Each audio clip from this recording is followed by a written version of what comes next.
நீதிமன்றத்துல விசாரணையில் இருக்கிற ஒரு வழக்கை நம்ம வந்து இவங்க குற்றவாளி அவங்க குற்றவாளின்னு நம்ம சொல்ல முடியாது.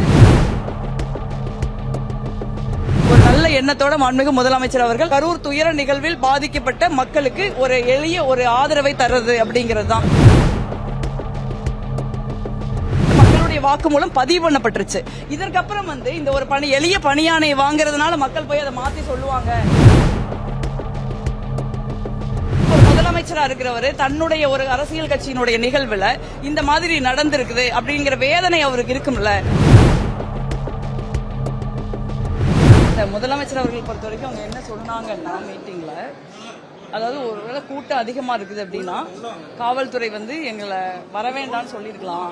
அந்த மாதிரி பெரம்பலூர்ல ஒரு சம்பவம் நடந்து வர வேண்டாம், மீட்டிங் பண்ண முடியாதுன்னு சொன்னாங்க. அதனால நாங்க திரும்பி போயிட்டோம். அதனால அந்த மாதிரி ஒரு முடிவை அவங்க எடுத்திருக்கலாம், அதை எடுக்கலைங்கிற மாதிரி தான் சொல்லியிருக்காங்க. அதே மாதிரி அது விசாரணையில இருக்கிறதுனால அது சம்பந்தமா ஃபர்தரா நம்ம எதுவும் பேச முடியாதுன்னு நான் நினைக்கிறேன். சிஎம் சொன்னது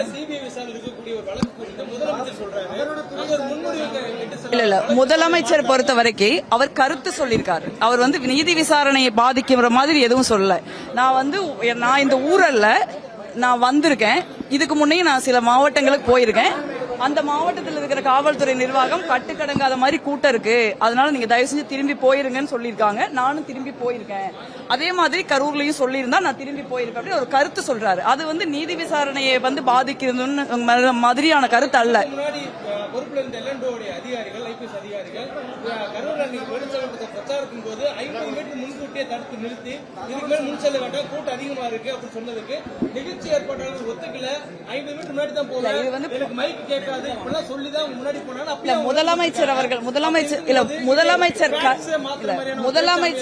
முதலமைச்சருடைய கருத்துக்கு அவங்க பேசியிருக்காங்க.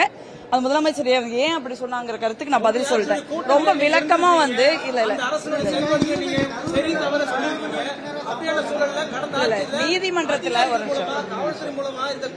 நீதிமன்றத்துல விசாரணையில் இருக்கிற ஒரு வழக்கை நம்ம வந்து இவங்க குற்றவாளி அவங்க குற்றவாளின்னு நம்ம சொல்ல முடியாது. அதே மாதிரி முதலமைச்சரும் அந்த மாதிரி சொல்லல. அவருடைய தரப்பை என்னன்னு அவர் சொல்றாரே ஒழிய நீதி விசாரணையுடைய கருத்து அவர் சொல்லல. அவரும் வந்து விசாரணை நடக்குது, அது நீதிமன்ற விசாரணை சிபிஐ விசாரணையில் இருக்குது அப்படிங்கறத மனதில் வச்சுதான் அவர் கருத்து சொல்லிருக்காரு. அவர் வந்து made statement, not an acquisition.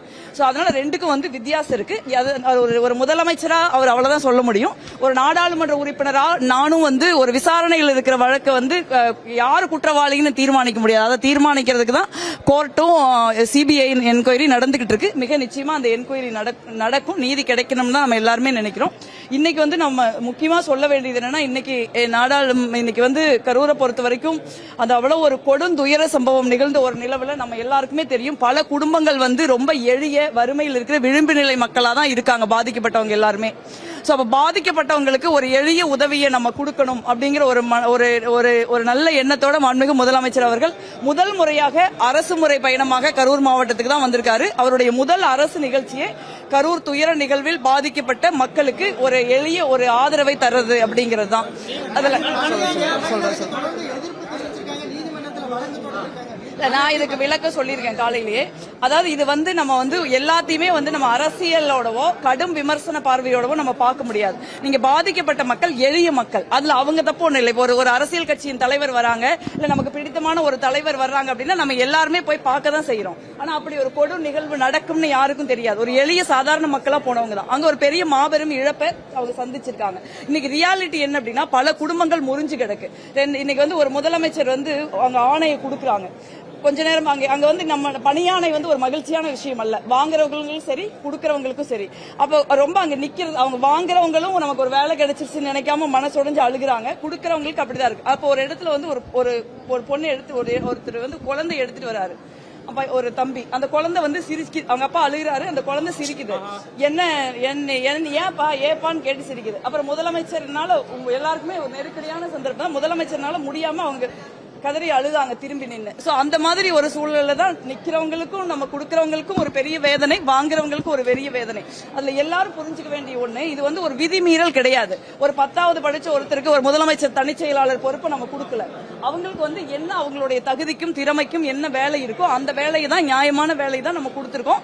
இன்னைக்கு நீதிமன்றத்திலையும் வந்து அது சரின்னு அவங்க சொல்லியிருக்காங்க. நான் சொல்றது வந்து இதை மனிதாபிமானத்தோட அணுகுங்க. எவ்வளவோ விஷயங்கள் இருக்கு நம்ம அரசியல் பண்றதுக்கு, நாட்டுல நம்ம விமர்சிக்கிறதுக்கு. அந்த விமர்சனங்களையும் அரசியல் பார்வைகளையும் நான் மதிக்கிறேன். பட் அதே நேரத்தில் எங்களோட மக்களுடைய உணர்வுகளையும் அவர்களுடைய முறிந்து கிடக்கிற வாழ்க்கையும் ஒரு இருண்டு கிடக்கிற எதிர்காலத்தையும் நம்ம பார்க்கணும். இப்ப வந்து ஒரு குழந்தை, ஒரு அம்மா இல்லாம ஒரு தம்பி இருக்காங்க, இல்ல ஒரு குழந்தை, ஒரு மனைவி இழந்துட்டு கணவன் இருக்காரு, கணவனை இழந்துட்டு மனைவி இருக்காங்க, மகனை இழந்துட்டு தாய் இருக்காங்க. இங்க வந்து எல்லாமே வேதனையும் வலியும் தான் இருக்கு. சோ அந்த வேதனைக்கும் வலிக்கும் இந்த வேலை வந்து தீர்வாகாது. ஆனா அது ஒரு ஆதரவுங்கிற முறையில தான் நம்ம அதை பார்க்க வேண்டி இருக்கு. அதை அப்படி பார்க்கணும்னு ஒரு நாடாளுமன்ற உறுப்பினரை நான் பணிவோடு கேட்டுக்கிறேன்.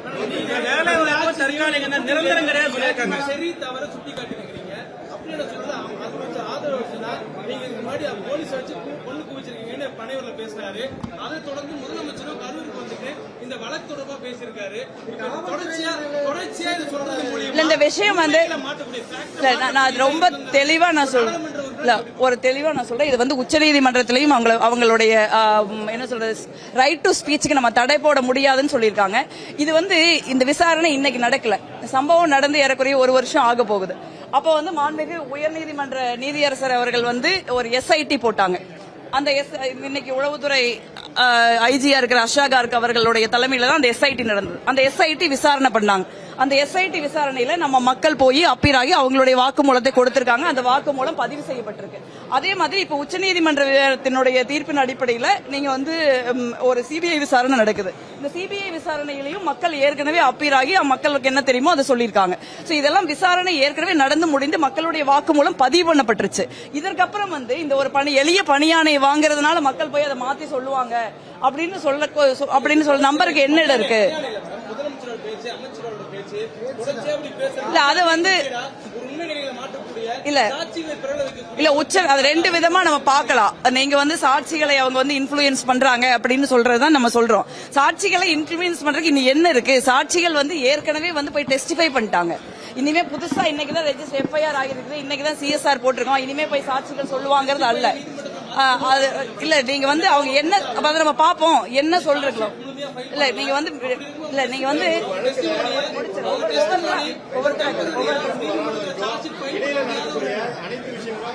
இல்ல இந்த வழக்கு வந்து ஏற்கனவே உச்சநீதிமன்றத்துக்கு போயிருச்சு. திராவிட முன்னேற்ற கழகம் ஒரு பெட்டிஷன் இல்ல, அதாவது ஏற்கனவே நீங்க கேட்கிற கேள்விக்கு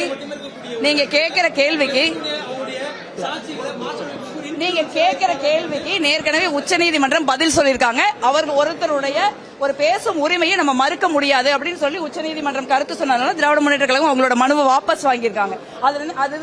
அது ஸ்பீக்ஸ் மோர் தென் தட். நான் நினைக்கிறேன்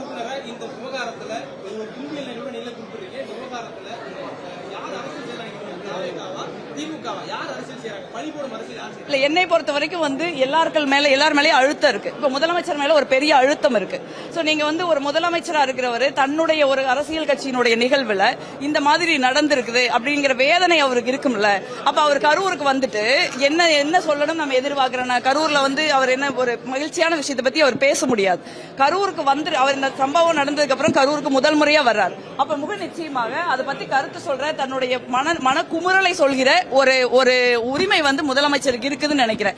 அததான் முதலமைச்சர் செஞ்சிருக்காரே ஒழிய அவர் வந்து நான் என்ன பண்ணிருப்பேன் அப்படிங்கறத சொல்றாரு, அவருடைய தரப்ப சொல்றாரு. அவர் மேல குற்றச்சாட்டுகள் அநீதியாகவோ இருக்கிறப்ப அப்ப யாரும் அதை கேட்கறது இல்ல. நீங்க ஒரு நீதி விசாரணை இருக்கிறப்ப முதலமைச்சர் மேல மட்டும் நம்ம குற்றம் சாட்டலாமா? சாட்டக்கூடாதானே? அவர் நீதி விசாரணை அவர் கருத்தை தான் சொல்லியிருக்காரு. ரொம்ப தெளிவா நீங்களும் அங்க இருந்தீங்க. அவர் தெளிவா காவல்துறை இப்படி பண்ணிருந்தா நான் இப்படி பண்ணிருப்பேன் அப்படின்னு அவர் சொல்றாரு.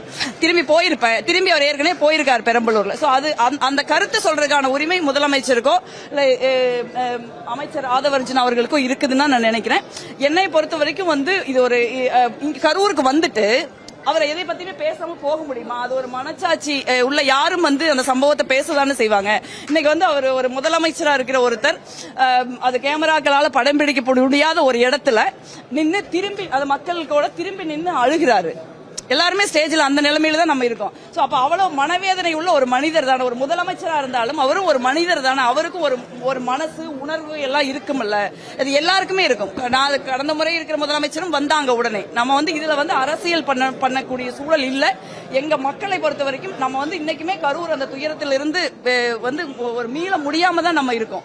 சோ அந்த மாதிரியான ஒரு சூழலை ஒரு எளிய ஆதரவை விமர்சிப்பதன் மூலமாக அந்த மக்களுடைய காயங்களை நம்ம வந்து கிளற வேண்டாம்னு நான் நினைக்கிறேன். அதுதான் என்னுடைய கருத்து.